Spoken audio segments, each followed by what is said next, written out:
परम आदरणीय मोदी जी, परम आदरणीय श्री जयराम ठाकुर जी, मैं आपको बार बार वीडियो डालता रहा हूँ, आपको बार बार पत्र भेजता रहा हूँ, मेरी आवाज़ किसी ने नहीं सुनी। ये थाली बजाकर, ये थाली बजवाकर, ये थाली सुनाकर, ये थाली की आवाज़ सुनाकर मैं अपने और अपने परिवार और अपने बच्चे के लिए न्याय मांगता हूँ। मुझे न्याय आज तक नहीं मिला। 3.25 साल हो गए। पहला पत्र से लेकर आज 25 पत्र भेजने पर भी कोई कार्रवाई नहीं की गई। मेरा बच्चा NIT हमीरपुर हिमाचल प्रदेश में एमटेक कर रहा था। दिनांक 22/3/17 को उसको चेस्ट पेन उठा। डॉक्टर जसवंत राय रतन ने उसको गलत इंजेक्शन लगा दिया। जब उसको उससे फायदा नहीं हुआ, उसने देखा, डॉक्टर जय रतन जी ने देखा कि खेल बिगड़ गया है, तो उसने रीजनल हॉस्पिटल रेफर कर दिया। जहाँ रीजनल हॉस्पिटल पे उसको इलाज के लिए ले जाते समय, बेड पर लेते समय, व्हील चेयर से बेड पर लेते समय उसकी डेथ हो गई। वो कोलैप्स कर गया। इसके वीडियो ऑडियो मेरे पास उपलब्ध है, जो CBI को प्रस्तुत किए जाएंगे। मरने के बाद उसको नौटंकी की गई इलाज देने की, लेकिन उसकी मौत वहाँ पर पहुँचते ही हो गई। फर्जी ट्रीटमेंट सीट तैयार की गई। जब मेरे बच्चे का इलाज ही नहीं हुआ रीजनल हॉस्पिटल हमीरपुर में, तो उसको ट्रीटमेंट सीट किस आधार पर तैयार की गई। ट्रीटमेंट सीट तैयार करने वाले डॉक्टरों के विरुद्ध भी कड़ी कार्रवाई होनी चाहिए।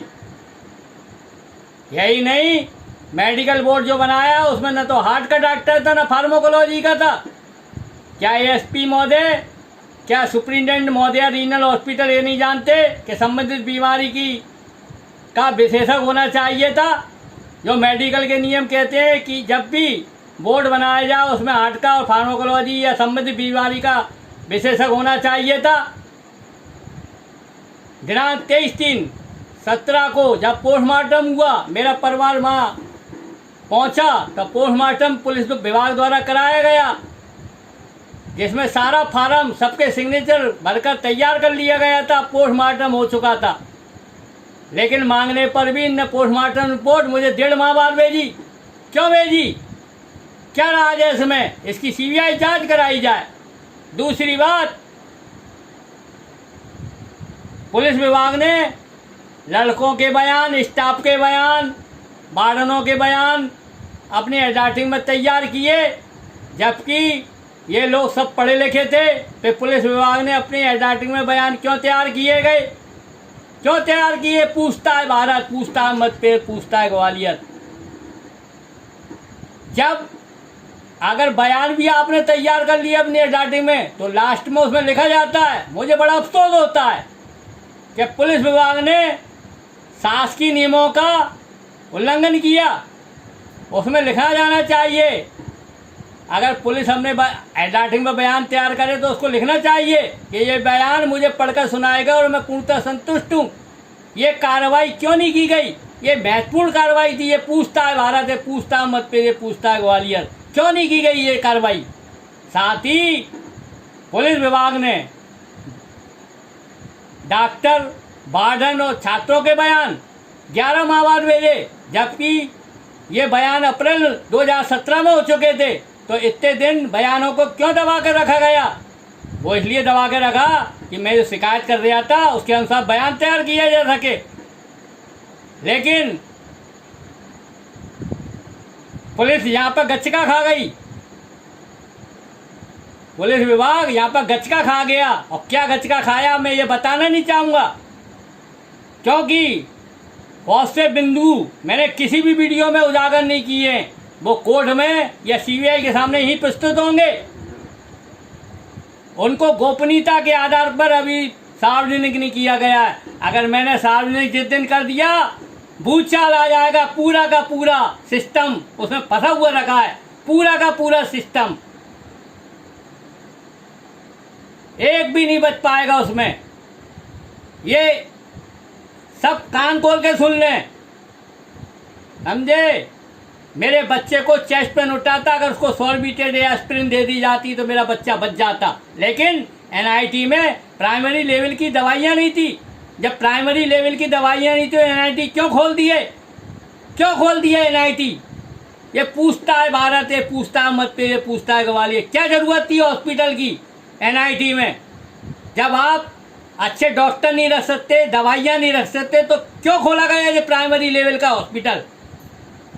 ये प्राथमिक स्वास्थ्य केंद्र क्यों खोला गया? क्या छात्रों को मारने के लिए खोला गया है? क्या छात्रों को मारने के लिए खोला गया है? पुलिस ने अपनी राइटिंग में बयान तैयार किए, लेकिन बयान देने वाले की अनुपस्थिति में बयान तैयार हो गए, जिसका उदाहरण सौरभ है, जो एनआईटी में एमटेक इलेक्ट्रॉनिक कम्युनिकेशन में मेरे बच्चे के संग कर रहा था। उसको 2 बार सिविल का छात्र बता दिया। इससे साफ जाहिर होता है कि सौरभ बयान देने के समय उपस्थित नहीं था, सिर्फ उससे सिग्नेचर लिए गए। नहीं तो इतनी भारी गलती नहीं होती। अगर सामने वो होता सौरभ, तो यह इतनी भारी गलती नहीं होती कि इलेक्ट्रॉनिक्स के छात्र को 2 बार सिविल का छात्र बता दिया जाता। इससे साफ जाहिर होता है कि पुलिस यहाँ की मिली हुई थी। पुलिस ने जो इंक्वायरी करी वो एक तरफा की, मेरे से न सबूत मांगे, न मुझे बुलाया गया। तभी जो जांच की गई उसके 2-3 बिंदु में बता दूं, जबकि मेरी जो समस्या है, मेरी जो प्रॉब्लम है, जो लापरवाही हुई है एनआईटी में, वो 28 बिंदुओं पे की गई है, जिसका माकूल जवाब आपको मिलेगा और आपको इसका जवाब देना पड़ेगा। पुलिस विभाग ने जो जांच की, लीपापोती की, मिली वगैरह से जांच की, उसमें 3 बिंदु का मैं थोड़ा सा संक्षिप्त में बनाना चाहूँगा कि मैंने पहले शिकायत करी थी कि मेरे बच्चे के इलाज को, मेरे बच्चे को जब रीजनल हॉस्पिटल रेफर किया गया था इलाज के लिए, तो डॉक्टर और नर्स क्यों नहीं आए, जबकि 6 डॉक्टर और 4 ऑपरेटिव स्टाफ था। तो पुलिस ने अपनी जांच में कही कि बच्चा जो नफसाल कुमार था वो संग गया था। अरे बच्चा नफसाल कुमार कोई हार्ट का स्पेशलिस्ट था? नफसाल कुमार क्या फार्माकोलॉजी का स्पेशलिस्ट था? बच्चा क्या उस मेडिकल का विशेषज्ञ था? उसको किस तरह से लाना चाहिए, ये आपको नियम नहीं पता, ये नियम भी बताऊंगा। क्या कैसे रेफर किया जाता है दूसरे हॉस्पिटल में, किन किन संसाधनों के संग रेफर किया जाता है हॉस्पिटल में। मुझे ये कहने में बिल्कुल भी, मैं तो कहता हूँ इस नफसाल कुमार का नार्को टेस्ट कराया जाए। नार्को टेस्ट क्यों नहीं करा रही हमीरपुर की पुलिस, हिमाचल की पुलिस क्यों इसमें लापरवाही करती रही 3 साल से? नार्को टेस्ट में ये आएगा कि मेरे बच्चे की डेथ किन परिस्थितियों में हुई। हो सकता है वो रास्ते में खत्म हो गया हो सकता है उसको इलाज ही नहीं मिला हो। ये तो चूंकि हम लोग वहाँ थे नहीं, इसलिए हम जो ऑडियो वीडियो आए हैं, जो ऑडियो वीडियो बार्डन और नफसाल कुमार के आए हैं, उससे ये बता रहे हैं कि उसकी व्हील चेयर पर जब बेड पर ले रहे थे इलाज के लिए तब मौत हो गई। हो सकता है कि उसकी मौत रास्ते में हो गई हो। जो ईसीजी कराई गई है उसमें मिस्र आदेश लिखा गया है। बताइए आप कितनी बड़ी लापरवाही है। ना हार्ट का डॉक्टर यहाँ पे था रीजनल हॉस्पिटल में, ना एनआईटी में था। तब एनआईटी के डॉक्टर ने रीजनल हॉस्पिटल मेरे बच्चे को क्यों रेफर किया जब हार्ट का डॉक्टर नहीं था यहाँ? उसको हार्ट के हॉस्पिटल में क्यों रेफर नहीं किया? ये पूछता है भारत, ये पूछता है जो है मत पे पूछता है ग्वालियर, क्यों हार्ट के हॉस्पिटल में रेफर नहीं किया जब यहाँ पर हार्ट का और फार्माकोलॉजी का कोई डॉक्टर नहीं था? इसलिए रेफर किया ताकि डॉक्टर जिया रतन बच जाएं। क्यों बच जाएं? क्योंकि एनआईटी के जो डॉक्टर हैं, डॉक्टर जिया रतन, वो एनआईटी में 10 साल की सेवा देने से पहले 10 साल रीजनल हॉस्पिटल में कार्यरत रहे। 10 साल रीजनल हॉस्पिटल में कार्यरत रहे तो डॉक्टर तो बचाने का काम ही करेंगे, इसलिए मेडिकल बोर्ड यहाँ का बनाया। एक भी हार्ट का डॉक्टर नहीं लिया जिससे उसके समर्थन में वो राय दे सके। लेकिन ये आपकी राय बहुत दिन नहीं चल पाएगी। ना एनआईटी के डॉक्टर जिया रतन को कुछ आता था, ना जो रीजनल हॉस्पिटल के डॉक्टरों को कुछ आता था। इनका ज्ञान तो कंपाउंडर से भी कम है। मैं तो कहूँगा इनका ज्ञान मुझसे भी कम है। नहीं तो मेरे से प्रतियोगिता करके देख ले इस चीज़ की। समझे। मेरे को तो बड़ा अफसोस होता है ऐसे डॉक्टरों को क्यों रख लिया जाता है। इनको डिग्री कौन सी यूनिवर्सिटी दे देती है, इनको डिग्री कैसे पा जाते हैं ऐसे डॉक्टर जिनका ना तो ज्ञान अपडेट है, ना इनकी जो है स्टेट मेडिकल काउंसिल में रजिस्ट्रेशन है। डॉक्टर जिया रतन जी का तो 10 साल से स्टेट मेडिकल काउंसिल शिमला में रजिस्ट्रेशन नहीं था। ये मेडिकल प्रैक्टिस अवैध रूप से कर रहे थे। इसमें स्टेट मेडिकल काउंसिल शिमला भी दोषी है। जिसका काम रजिस्ट्रेशन का काम देखना है वो अपने काम को भी बाखूबी नहीं कर पाती। ऐसे स्टेट मेडिकल काउंसिल शिमला और medical council all India medical council को भी इनमें ताला ठोक देना चाहिए। जब ये अपनी सेवाओं को सही तरह से प्रदान नहीं कर पा रहे हैं जनता के हित में, शासन के हित में, तो ये वेतन किस चीज़ का पा रहे हैं? ये वेतन किस चीज़ का पा रहे हैं? मेडिकल काउंसिल और मेडिकल काउंसिल दिल्ली तो ऑल इंडिया मेडिकल काउंसिल है, इसने भी आज तक कोई कार्रवाई नहीं की और उल्टा लिखता है कि आप 6 महीने आप स्टेट मेडिकल काउंसिल शिमला को लिखिए, 6 महीने बाद अगर नहीं सुने तो मैं हमें अपील करें। अरे मैं तो 3.25 साल से लिख रहा हूँ।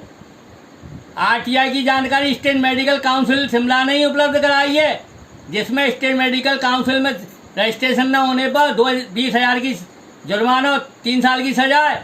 इनका डॉक्टर जिया रतन जी का कृत्य इतना गंभीर है कि इन पर 20,000 3 साल की सजा दोनों होना चाहिए। यहाँ पर मैं ये भी पूछना चाहूँगा डॉक्टर महोदय एनआईटी से, जो 2015-17 के बीच में रहे हैं, आपने इन डॉक्टर में ऐसी क्या खूबी देखी, इनमें क्या खूबी देखी आपने कि जिसका स्टेट मेडिकल काउंसिल शिमला में रजिस्ट्रेशन तक नहीं था, आपने क्यों उनको बार बार नियुक्ति की? क्यों बार बार नियुक्ति की? ये पूछता है भारत है, पूछता है मत पे पूछता है ग्वालियर। ये अवैध रूप से प्रैक्टिस कर रहे थे। हैं? आपने 72 साल के डॉक्टर को शासन और केंद्र शासन के किस नियम के तहत रखा, जिनका ना शरीर चलता था, ना दिमाग चलता था, ना ज्ञान अपडेट था?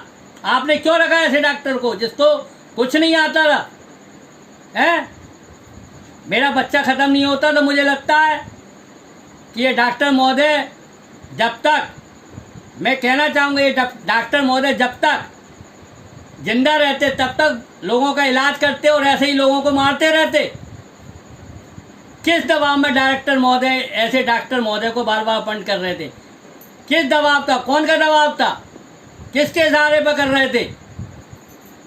ये पूछता है भारत है, पूछता है मत पे, ये पूछता है ग्वालियर।